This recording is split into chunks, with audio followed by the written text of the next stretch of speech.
Hello, my dear students. Welcome to this session. In chapter 6, we are continuing with anatomy of flowering plants. In last session, we have learned about transfer section regarding dicot root and stem, even monocot root and stem. Today, we are going to start with transfer section of dicot leaf. So, first I have shown you the diagram.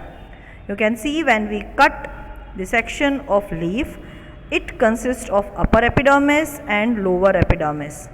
So, upper epidermis is known as adaxial epidermis and lower epidermis is known as abaxial. We can see many stoma. Stoma is a singular word.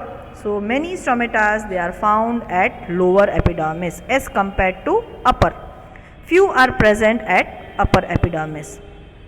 Then you can see another name which is known as mesophyll.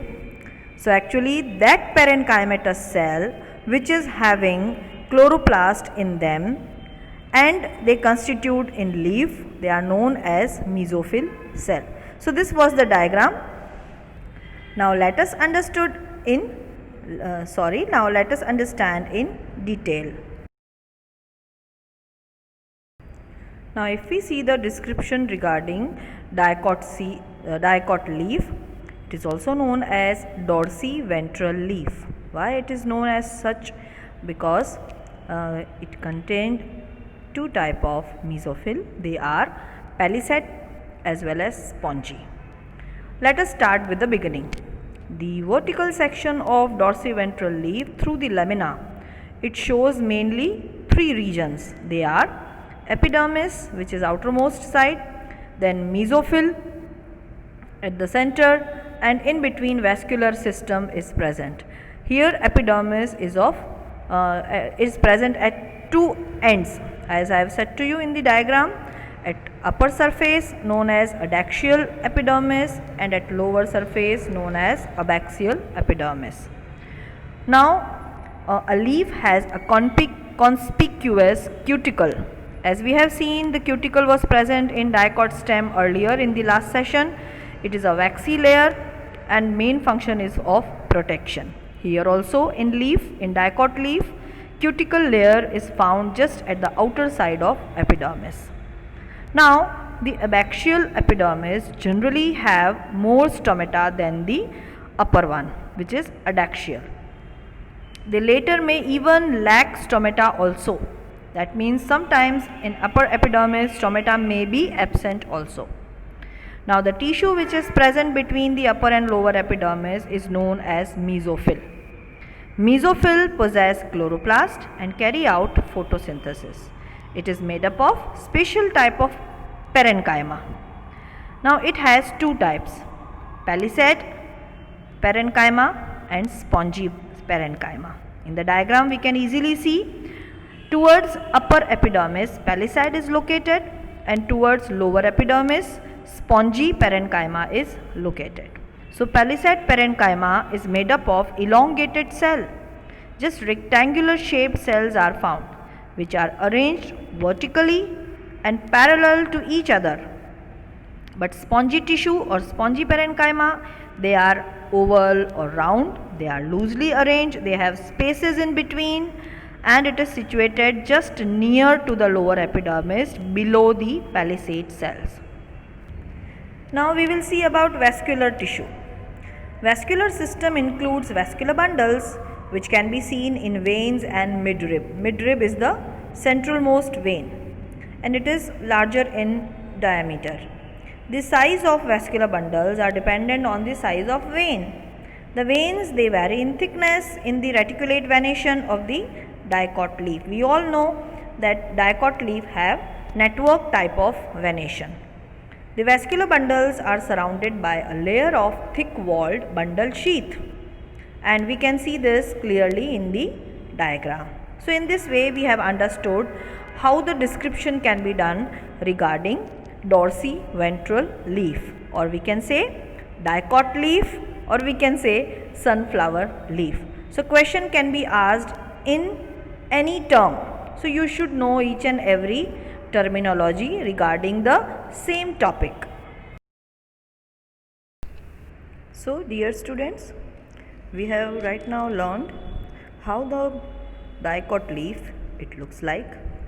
So let us discuss along with the diagram. So here we are able to see the two epidermal part. This is the upper, which is known as adaxial epidermis, and this is the lower, which is known as abaxial epidermis. So the epidermal cells, they are shown in pink color structure.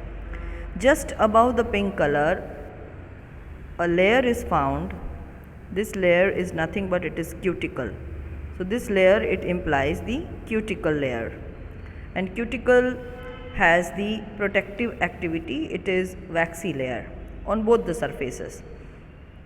Then if we see inside the two epidermal part, there is a mesophyll which is found.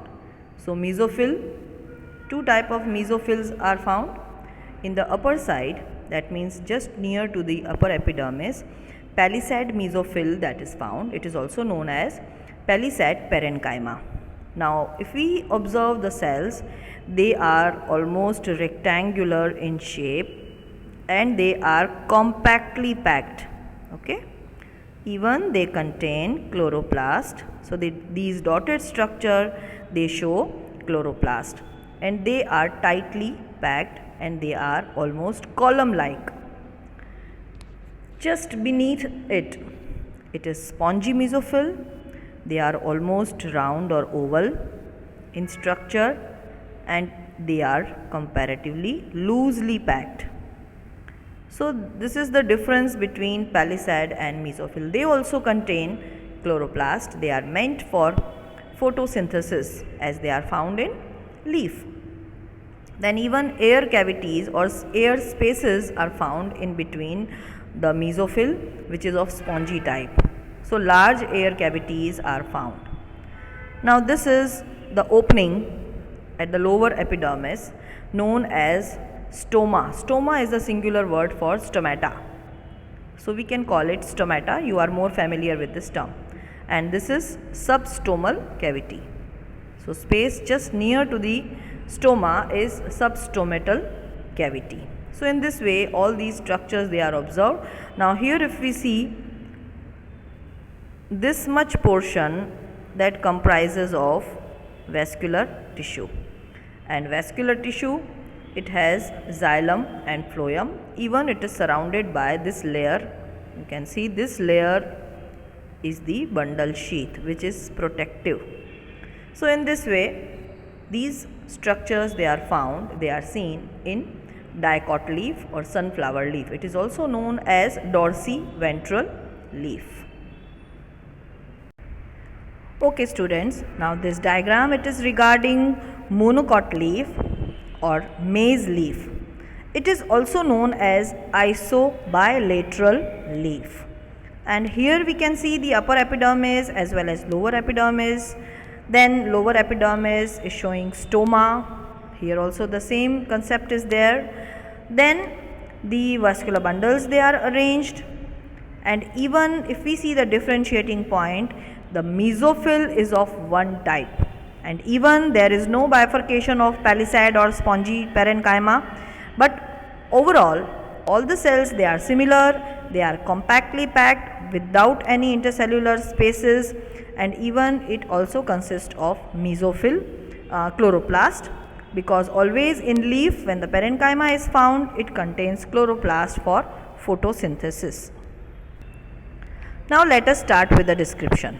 So isobilateral leaf or maize leaf, the stoma are present on both the surfaces of epidermis, and the mesophyll is not at all differentiated into palisade and spongy parenchyma. I have shown you in the diagram. Now if we talk about the grasses, they are one of the example of monocot plant. So in grasses there is a speciality. It is described over here. You have to learn this topic. This is important. So in grasses, certain adaxial epidermal cells, means upper epidermis, along with the veins, they modify themselves into large, empty and colorless cells. These modified cells are known as bulliform cells. This is a very special term. When the bulliform cells in the leaves, they have absorbed water, they become turgid, like in moisture, when moisture is more, like in monsoon season. Then the leaf surface is exposed, but when they are flaccid due to water stress, that means when the climate is very dry, like in summer, they retract themselves, they make the leaves curl inward just to minimize the water loss. So this is actually a regulatory function, and it is a very special function regarding bulliform cells. Now even in the monocot leaf, the veins, they are parallelly arranged, so the parallel type of venation that is found. So these are some of the differences between monocot and dicot leaf, and this will be the description regarding monocot leaf. Now students, here we are defining the description regarding monocot leaf. It is also part of grass leaf and or maize leaf. Even it is known as isobilateral leaf. Here also two epidermal layers they are found. This is the upper epidermal layer known as adaxial epidermis, and this is the lower epidermal layer known as abaxial epidermis. Here also pink colored layers they are found. Then it is also covered by cuticle. Now here mostly the xylem and phloem they are found. They are almost of same type as we have seen in the dicot leaf structure, and here the larger cavities of xylem they are found as compared to dicot. Then if we see the mesophyll, it is of only single type, and almost it is similar to spongy mesophyll. So here spongy mesophyll is found, but this spongy mesophyll is not similar to that which was present in dorsiventral leaf, because here intercellular spaces are not found, they are compactly packed.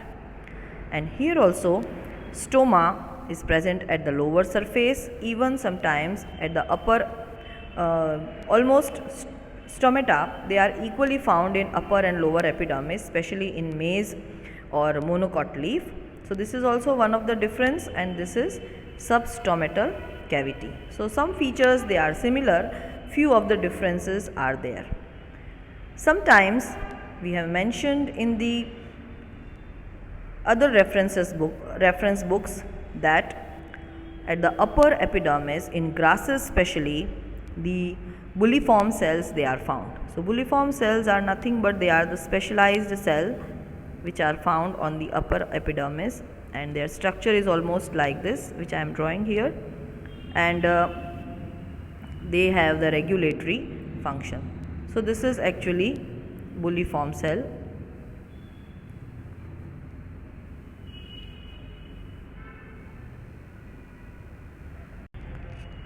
Now here I have shown you how to write down each and every topic. So this question is regarding describe internal structure of dorsiventral leaf. So you should know that dorsiventral leaf is dicot leaf. Sometime it is not mentioned, so you have to identify it. So identification is there, and even the description is there, like first of all you will describe epidermis, in that both the epidermal layer, that is adaxial and abaxial epidermis. Then you will describe the importance of mesophyll. So mesophyll containing two types of cells, like palisade parenchyma and even the spongy parenchyma. Then lastly vascular bundles. So there is no specific description regarding vascular bundle, but vascular bundles are arranged just near to the veins, they are seen. So this diagram is important to draw, as I have said to you earlier, and even in another way this question can be asked, what is meant by dorsiventral leaf? So actually the meaning you should remember. Now this page it shows another question, describe internal structure of isobilateral leaf. So you should know it is talking about monocot leaf, or even it is a maize leaf. So in any way the question can be asked. So here also, first of all you will describe about epidermis, two layers, upper and lower epidermis, that is adaxial and abaxial layer. Then even you will describe mesophyll tissue, and this is to specify that only one type of mesophyll tissue is found, that is spongy parenchyma. So absence of palisade is there, even absence of intercellular space between these cells, they are also not found. So in this way all the comparative structures, all the detailed structure you should know. And lastly, the description regarding vascular tissue you have to show. So in this way today we have learned so many topics, and mostly the transfer section regarding root, stem and leaf we have completed. Today we have completed the transfer section, or the vertical section rather, of dicot as well as monocot leaf. And with this all the diagrammatic representation they are over, and these diagrams are very important to draw. The long questions are asked many times, so point wise always write down, and please enjoy your drawing, revise properly, make your classwork regularly, and take care. Bye bye students.